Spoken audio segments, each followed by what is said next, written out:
mahirap. Meron pero mahirap. So, ang panalo mo na lang dito sa motovlogging is memories. Kaya dito ako dumadaan. Ang ganda naman ng Porsche na ito. Bili ako niyan paglaki ko. Brother, saan ka? Pasok? Ako din eh. Manila pa. Araw-araw. Tapos namultahan ako no dahil sa video kong to. Tangina for the views. So bago ako mag-end ng vlog, paalala ko lang sa inyo, huwag maging tanga, huwag nyong takpan yung plaka nyo. Kung gusto nyong hindi mahuli, sumunod kayo sa batas.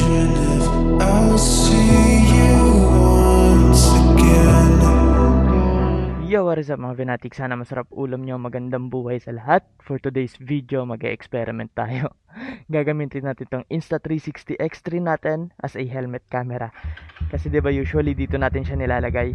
Pero ngayon, gagamitin natin siya as a helmet camera together with Racing Boy mic. Tingnan natin kung maganda yung outcome. Pero syempre, this is not ideally for helmet cam, diba?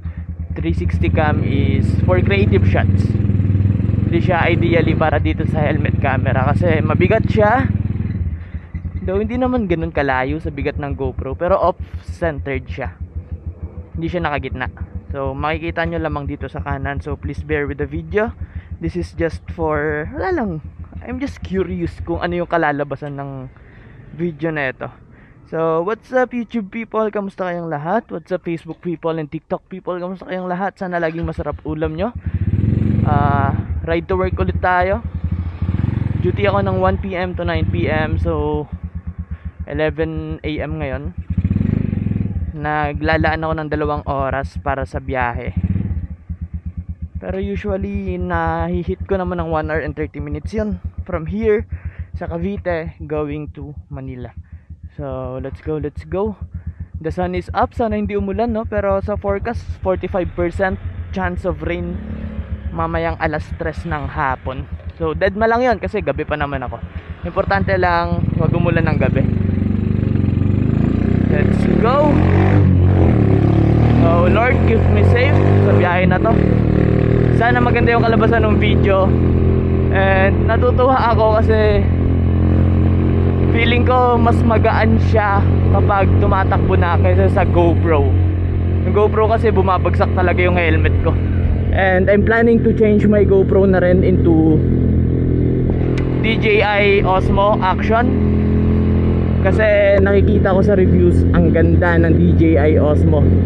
But this Insta360 sobrang useful pa rin ito sa akin kahit may X5 na. X3 lang kasi itong Insta360 ko. Pero wala, maganda pa din eh. Sobrang smooth, sobrang kunat ng battery. And I'm also considering the Insta360 Ace Pro 2. Pero depende. Pero yun nga, I am certain na last GoPro ko na to. Yung gamit ko, yung Hero 11. Last na for now. Hindi na muna. May palabas na 14 pero hindi na muna kasi wala, hindi nag-i-innovate si GoPro. Unlike sa mga kompetensya niya ng mga brands, sobrang ganda na, may mga AI may mga AI na si GoPro. Tapos may mga AI na yung kompetensya niyang brand, pero si GoPro ganun pa din. Tapos ang lalaki na ng mga sensors ng mga kompetensya niyang brand, mas pinagaan using lighter materials. Pero hindi naman kasi natin makakaila na sobrang tibay din ni GoPro. Sa tibay wala akong masasabi pagdating kay GoPro. Ilang beses na ako nagbarog na gamit ko yung GoPro na yan. Hindi nasisira. Ilang beses ko na rin nalaglag yan. Napakatibay. I've been in this industry, motovlogging, for 2 to 3 years. Mabagal yung grow ko kasi hindi ako consistent. And alam ko naman yon. Pero pagdating dito sa motovlogging, sa mga nagbabalak, guys, try it out. Masaya mag-edit, masaya mag-isip ng content. Deadmahin nyo na lang yung yung monetization na parang kikita kayo, yung earnings, kasi wala talaga. Mahirap, meron pero mahirap. So ang panalo mo na lang dito sa motovlogging is memories. And ayun, hobby, leisure. Sa motovlogging, hindi mo kailangan ng mamahaling gears. Ang pinaka-importante sa motovlogging, mga fanatics, sa mga gustong mag-start ng channel nila, is quality audio and quality content. So, sa quality audio, nandyan, since day one, ang tiwala ko, Racing Boy mic, yun lang gamit ko since day one. May mga magaganda din dyan, I don't know kung ano yung quality ng iba, pero syempre hindi lang naman hindi tayo magiging bias sa isa lang. May mga magandang brands dyan. All you have to do is to research. Available lahat yan sa YouTube. Search nyo sa Facebook yung mga sample recordings ng ibang brands, ibang maker ng motovlogging microphone. Kasi may special feature yung mga motovlogging microphone na nakaka-cancel out nila yung hangin. Kasi yun yung kalaban natin, mga fanatics, yung wind noise. In fairness, nag-e-enjoy ako dito. Nag-e-enjoy ako mag-vlog na gamit tong 360 cam. Pero yun nga, hindi siya ideal. Ang corny niyang tingnan, off-centered, nasa kanan kasi nandun yung lens eh. Ay, oo nga pala, before that, ang gamit kong settings dito ay 4K, 30fps, the rest are auto, single lens mode, 9x16.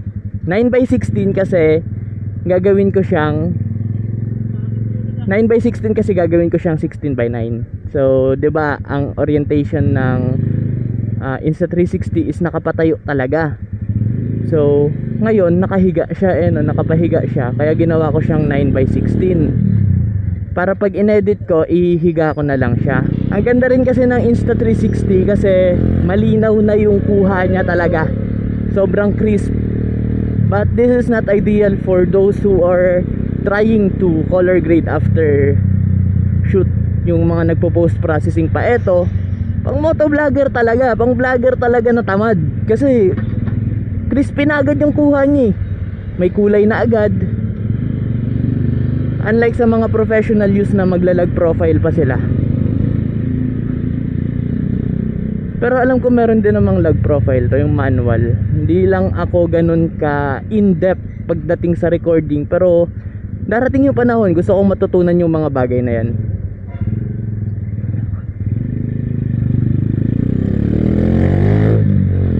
Yan, dito tayo sa Nomo Avenue. Iniiwasan ko kasi yung SM Bacoor tsaka St. Dominic na traffic. Kaya dito ako dumadaan. Ang ganda naman ng Porsche na ito. Bili ako nyan paglaki ko. Dito ako dumadaan para at least kahit mas malayo siya ng bahagya, yung flow ng traffic mas mabilis. Ganda ng Porsche likod ko.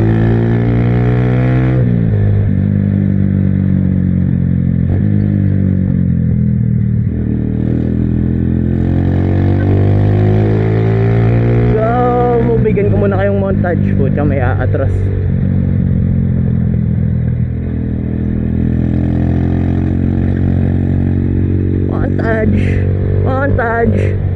Montage.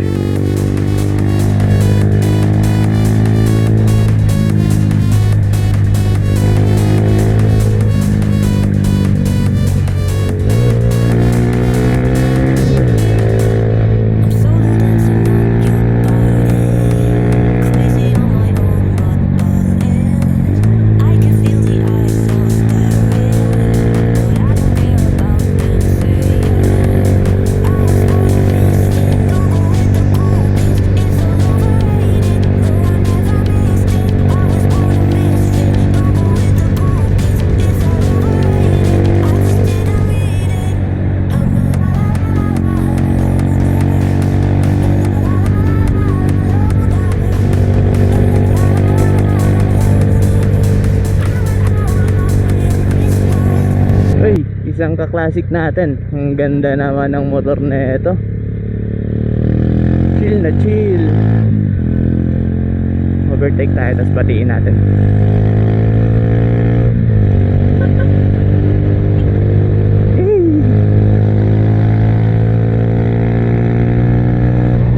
Sarap ng ganong motor, oh. Chill na chill. Yung Miko naman, chill naman. Kaso medyo pang digmaan din yung dating niya. Ayan, sakaling makausap natin yan, kamustahin natin. Yung kagandahan sa Classic Community, magkakaibigan tayo ditong lahat.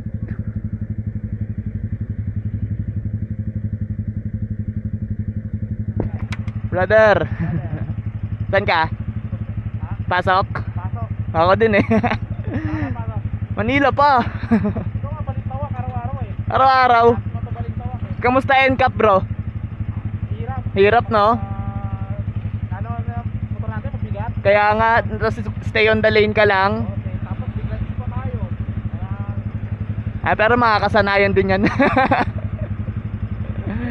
Sige, ingat bro ah.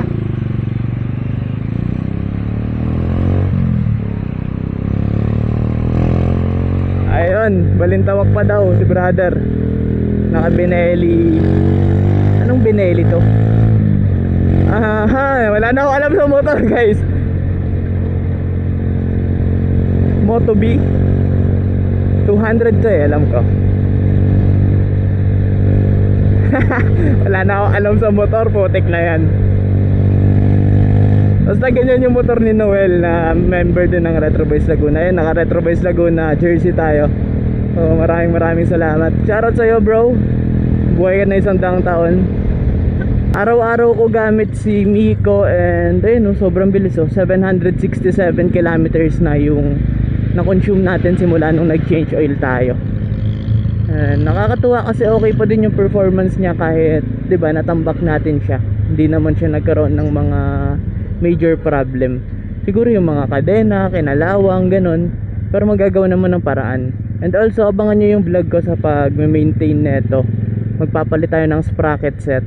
And kung ano yung mga compatible sprocket set, mag-change tayo ng mga brake pads, mag-change tayo ng check-up ng brake shoe kung okay pa ba. So, ayun, sobrang halaga nun na mapanood nyo para at least meron kayong idea on how to maintain your motorcycle, lalo na kung isa ka rin sa katulad ko na naka Keyway CR152. And also applicable din naman yon sa ibang mga motor na alam mo yun, pantra kung tawagin. Dati nagtataka ako, bakit pantra yung tawag? Yun pala pan tricycle, putik na yan.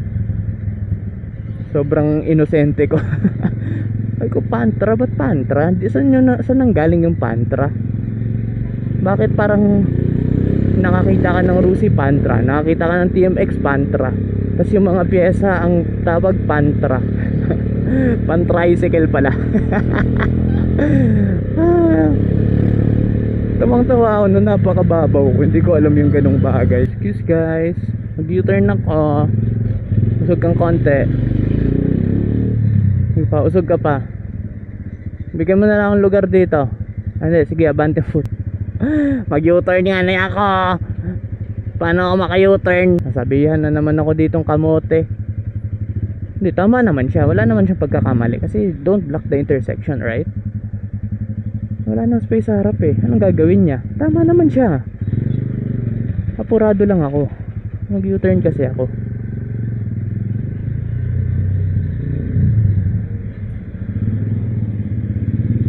Tapos kanan ako dito. Signal ng paa kasama ng signal light. Okay. Huwag nyo na lang isipin na no motorcycle allowed dito. Pasensya na. Oh, sabihin mo hindi ka dadaan dito sa sobrang traffic dun sa kabila. Hipokrito ka ba? Hindi, law abiding citizen ka lang. Makulit lang ako. Huwag mong awayin. Huwag mo i-judge yung buong pagkatao ko dahil dumaan ako sa River Drive ni Villar.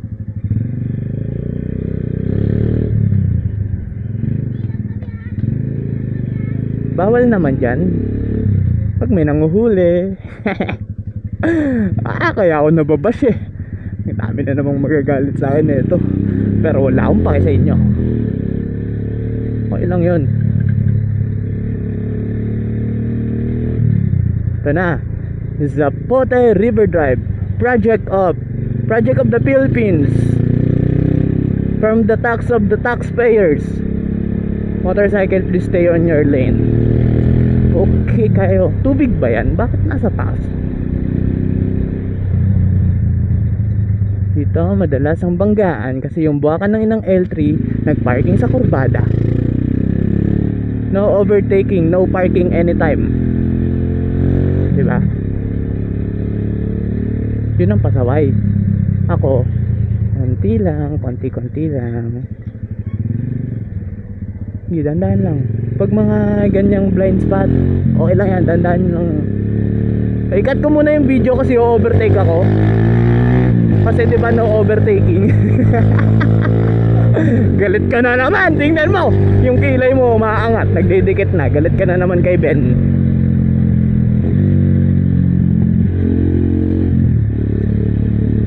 Tapos namultahan ako no dahil sa video kong to. Tangina for the views. Kaya i-share nyo yung video ko, panoorin nyo, tapusin nyo, don't skip ads para may pambayad ako ng multa. Kasi kahit pa paano na-entertain ka naman, di ba? Sabihin mong hindi. Delikado sumunod dun sa kotse Overtake tayo kasi sobrang free naman. Pero bawal pa rin, tangina, nagrarason pa ako Bawal nga di ba bawal? Ito, feeling ko naka-expressway na rin ako kasi nasa gilid doon ng expressway. Agay, sakit sa buli.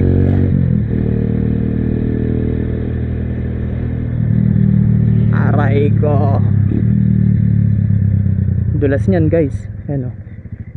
Ingat kayo sa ganyan kasi madulas yan. Aray ko. Yan. Pag dumiretso ka doon, huli ka dyan. Hindi pa tayo naka 400cc. Dito lang tayo. Aray ko. Okay lang. Gugulatin ko kayo, magkaka-expressway legal na motor na ako. Magkaka-expressway legal na motor ako, tapos magre-reklamo ako sa mahal ng tollgate. Kailan kaya ako magte-trending tapos bibigyan ng shot ng mga brands para magkaroon ako ng mga ganong bagay-bagay, no? Hoping dapat kasi may naaapakan muna akong tao bago ako sumikat Joke lang. Dapat may naagrabyado ako para sumikat ako, para panoorin yung videos ko. Kasi pag ganito kahaba, siguro 2-3 na lang yung nandyan. Yung nandyan, bigyan ko na lang ng jacket yan as a reward. Comment kayo kung hanggang dito, nandito pa rin kayo. May regalo ako sa inyo. Ballpen. Bigyan ko kayo ballpen. May nakasulat Ben Villaflor Vlogs. Boy, pag sinamahan mo naman talaga ako ng ganito kahaba, believe na ako sa'yo. Ibig sabihin, na-entertain kayo sa mga ginagawa kong video. Na-entertain ba kayo guys? Kaya sayangin nyo yung mga mobile data nyo sa Dede Content. Dito na lang kayo kay Ben manood. Comment kayo dyan, kwentuhan tayo. Yung mga brands dyan, sige, mas gusto niya yung Dede Content kasi yan pa yung pinapanood. Pero pagdating sa quality moto vlogging content, Ben Villaflor Vlogs guys. Kaya sabi ko sa inyo, J-Mac Moto Vlog, Gaki Moto, Gin1 ZX, Moto Deck, mga legit moto vloggers, madami pang iba. Pero simula nagsulputan yung mga medyo bonjing, yung mga mukhang bonjing na muntik na maging -1 chromosome. Yun, parang wala na, kamotehan na. Pangat na ng contents. Oo nga pala mga Benatics, nag-affiliate ako sa TikTok Bili rin kayo dun sa sa basket ko. Di kaya kahit wala kayong bilhin dun sa basket ko mismo, sa showcase ko, punta pa rin kayo dun, tapos pindutin nyo yung showcase, tsaka kayo mag-browse para sa akin mapunta yung commission. Para isipin ni TikTok, ay, bumili to dahil kay Ben, bigyan ko siyang commission. O diba? O, para pareho tayong panalo. Naka-order ka na sa TikTok, may free shipping ka na, naka-commission pa ako, diba? Huwag nyo na ipagdamot yan. Nagsisikap yung tao para yumaman, no? Bigay nyo na yan guys, para at least masabi mong may ambag ka sa buhay ko. Pero ngayon niyayabangan ko na Niyayabangan ko na talaga yung mga galaw ko, yung mga salita ko. Dapat mayabang na ako para pag umangat-angat na ako sa buhay, di nyo sabihin umangat lang ako, yumabang na. Hindi, mayabang na talaga ako guys. Ganon, no? Ganon yung mindset. Pero hindi, joke lang. Be humble, sit down. Humble lang tayo. Pagsisibakin ko lahat yan. Humble daw. Let's go. May Metal plates oh. Metal plate. Ayun oh, bawal yan oh. Wala ka pa rin plaka. Huli ka sa NCAP boy. 5K yan boy. 5K. Sabi ng LTO Secretary Puwa, 5K yan boy. So bago ako mag-end ng vlog, paalala ko lang sa inyo, huwag maging tanga. Huwag nyong takpan yung plaka nyo. Kung gusto nyong hindi mahuli, sumunod kayo sa batas. Yun lang. Sana laging masarap ulam nyo at sana laging malambot unan nyo. Once again, this is Ben signing off. Peace.